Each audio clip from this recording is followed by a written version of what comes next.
A happy morning to one and all. Hope you're all doing well at home. And you are requested to complete the notes which we have already done for the last 6 lessons. Even 7th lesson, last part, that is Tea from Assam. I just prepared the notes and send it to you so that you can copy, but you can finish a baker from Goa, part 1, and part 2, Coorg also you can complete. And today's session of study is based on the glimpses of the past grammar part, and I request everyone to take page number 88. Yeah, in page 88, the question number 3 goes like this. Tick the right answer. What is the tone of the author when he says the following? What does it mean by tone of the author? Sometimes the tone of the author is very sad, sometimes it is melancholious, and sometimes it is nostalgic, sometimes it is a matter of fact, and sometimes it can be a sad way of expressing things. Here we will study the tone of the author. We can see in both the lessons as well as the third lessons, authors are different. Okay, the first one we have seen that A Baker from Goa is written by Lucio Rodriguez, and Coorg is taken from the newspaper article, and the last one is Assam. Okay, Coorg is written by Anup Kumar, I think so. Anup Kumar is written by, Coorg is written.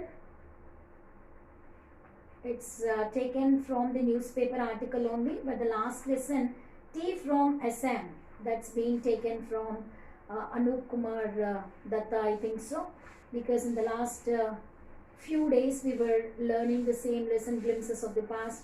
And now I request everyone to open up page number 88, glimpses of the past, first part, A Baker from Goa. And you can see the third question goes like this. Tick the right answer, and what is you have to find out the tone of the author when he says the following. The thud and the jingle of the traditional baker's bamboo can still be heard in some places. It can be heard still now. Okay, is it nostalgic, hopeful, or sad? So what is the tone of the author? Is it nostalgic, hopeful, or sad? So what does it mean by nostalgic? Thinking about the past and you feel extremely happy to know about this. Okay, the past events we are recalling and we feel happy. We fond of expressing or thinking about the past. Is it nostalgic? The other one is hopeful. Do you have any hope? Okay, depending upon this statement. Or is it expressing anything sad? Okay, your answer must be nostalgic. Let's come to the second one. Maybe the father is not alive, but the son still carries on the family profession. Is it nostalgic, hopeful, or sad? Okay, the forefathers, the long ago or ages, old age custom of taking up the profession of a baker is being followed by the next generations. They are carrying forward this way of tradition of taking up their profession of a baker. Okay, is it nostalgic, hopeful, or sad? It's hopeful. Okay, first one is nostalgic, the other one is hopeful. I still recall the typical fragrance of those loaves. I still recall. He is recalling the typical fragrance of those loaves. So is it nostalgic, hopeful, or naughty? It's nostalgic. Nostalgic is nothing but thinking about the past. You are recalling the past. You have not forgotten the things that had happened in the past. Those memories are still alive in your memory. Okay, the past experiences, the past events which you have gone through are still there, lively. It's there in your memory. It is nothing but nostalgic. So this statement is nostalgic. The target, what are we doing now? We are finding out what kind of tone of the author. Okay, so we are trying to find out what kind of tone that the author is using here. Okay, The tiger never brushed his teeth. Hot tea could wash and clean up everything so nicely. After all, is it naughty, angry, or funny? The funniest thing he is talking about here. Okay, um, the tiger never brushed its teeth.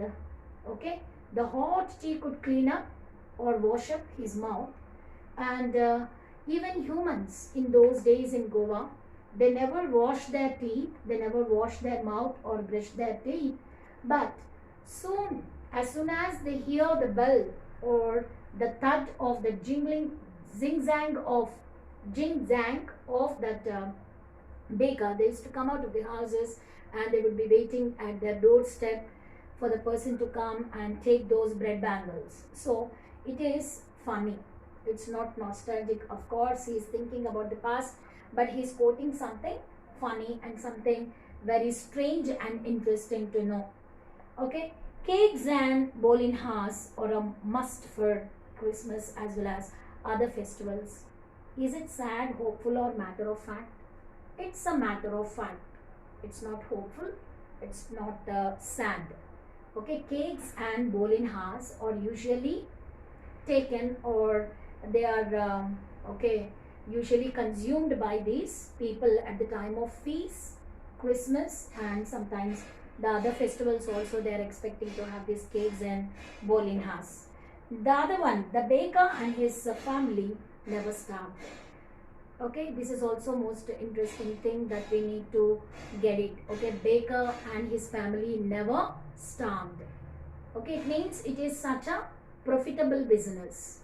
Taking up the profession of baking or baker's profession is really a very okay, wealthiest one only. That means they can make some money.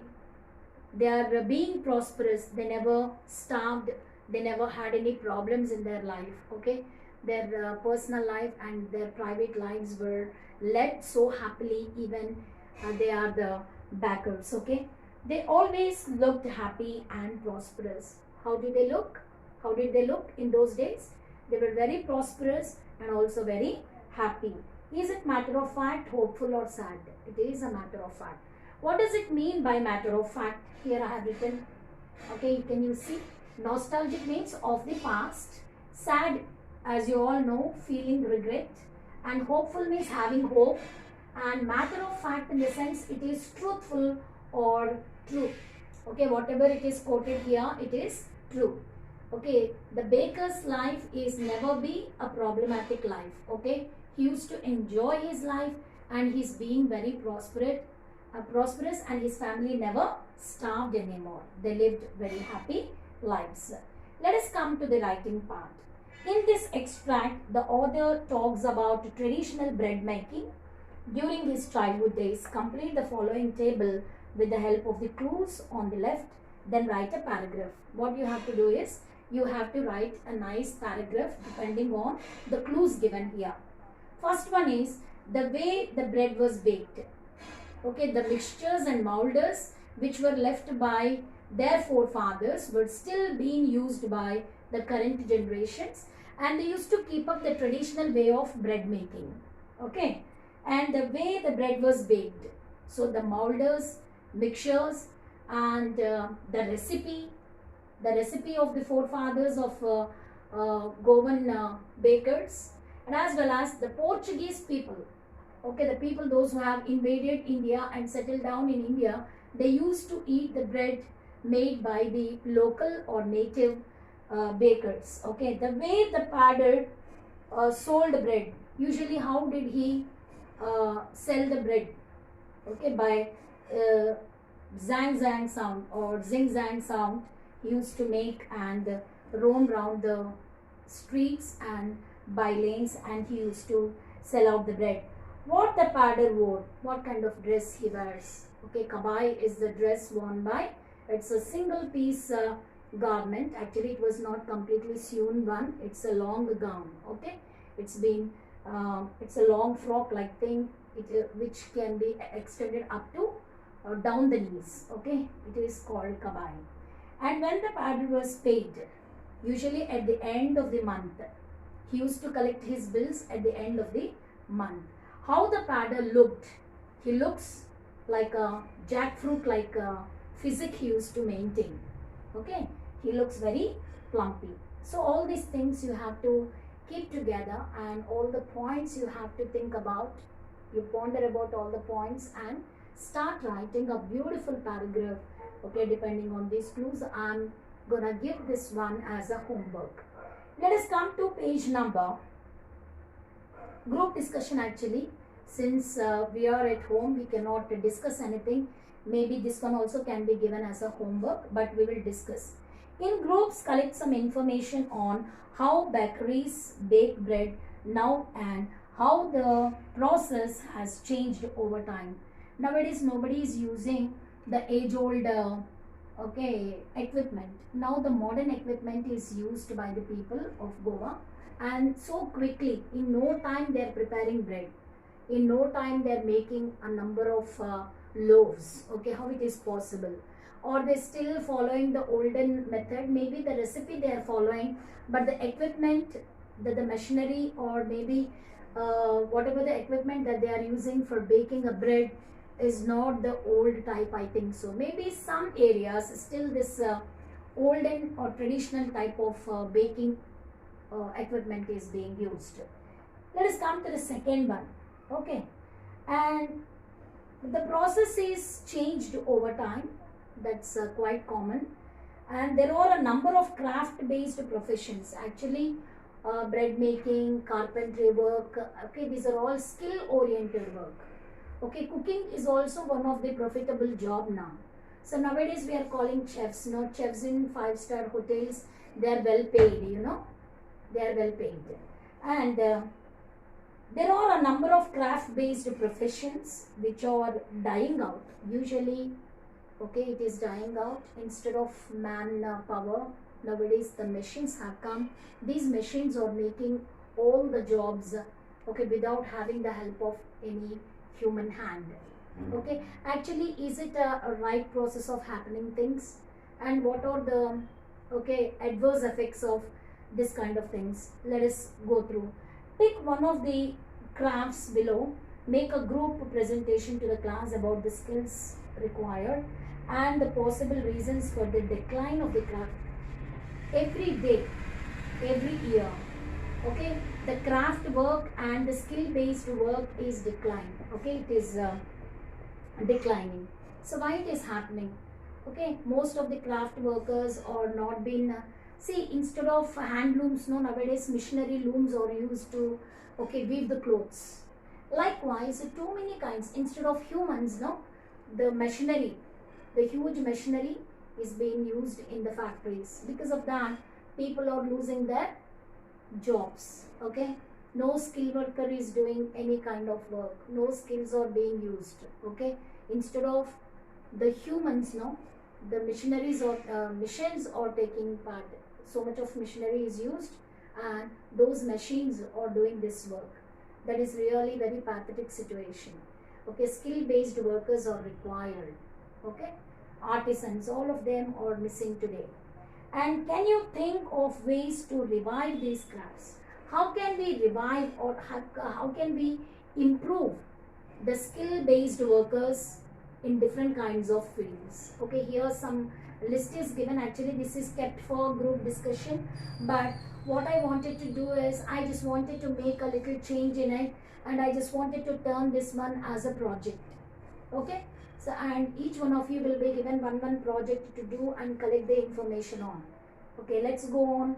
First one is pottery, making pots, and batik work. It's a cloth weaving work, batik work, batik prints, you know, that one. And duri work in the sense rug weaving, how to make the rugs and all. The other one is embroidery work. Next one is carpentry work and bamboo weaving. Okay, some areas, especially tribal areas, this bamboo weaving is the most prominent craft works that we can see. The other one is making jute products, jute bags and jute gunny bags and all is prepared by some people. Okay, handlooms. Okay, the cloth business. Handlooms are also one of the profitable craft work or it's a skill based work, but all of them gradually it's declining. Why? Instead of humans, the people started using, in factories they are using huge machinery. So with these machines, what are they doing?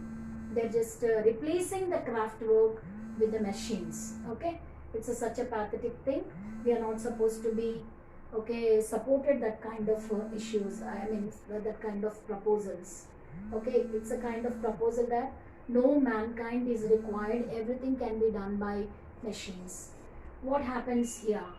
Okay, most of the people are losing their jobs and they're unable to live their lives, they cannot survive because I told in the a baker from Goa, we have seen that the forefathers work is being carried out by the next generations. Okay, now nothing is left to carry forward to the next generations. If that skill is stopped now, okay, the next generation may not learn or may not know the skill which their forefathers learned and know.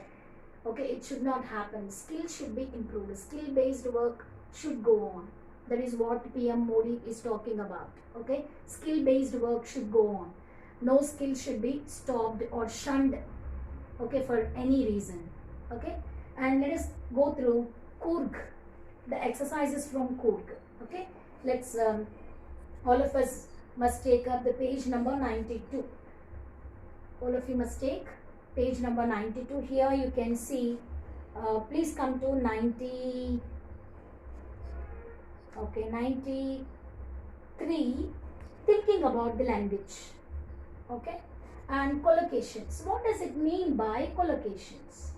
Collocation are none other than the word friends. Two words can go together.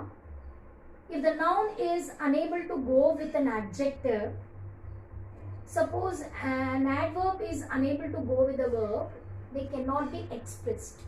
Okay, whenever we are expressing certain nouns and verbs, we need to use some other words which can go with them. Suppose to take nouns and pronouns can be gone with the other words like adjectives, and the verbs goes with adverbs, so that our way of expression can be more fruitful. Suppose to take here a few collocations I have written. Okay, these collocations are often used. Okay, they cannot be expressed simply like that. A warm welcome, warm greetings, age-old customs. Okay, brutal murder, suspicious death. See, here welcome, customs, murder and death, these are all nouns. Okay, sometimes whenever we wanted to express any noun, we will not express alone. We will be using certain adjectives.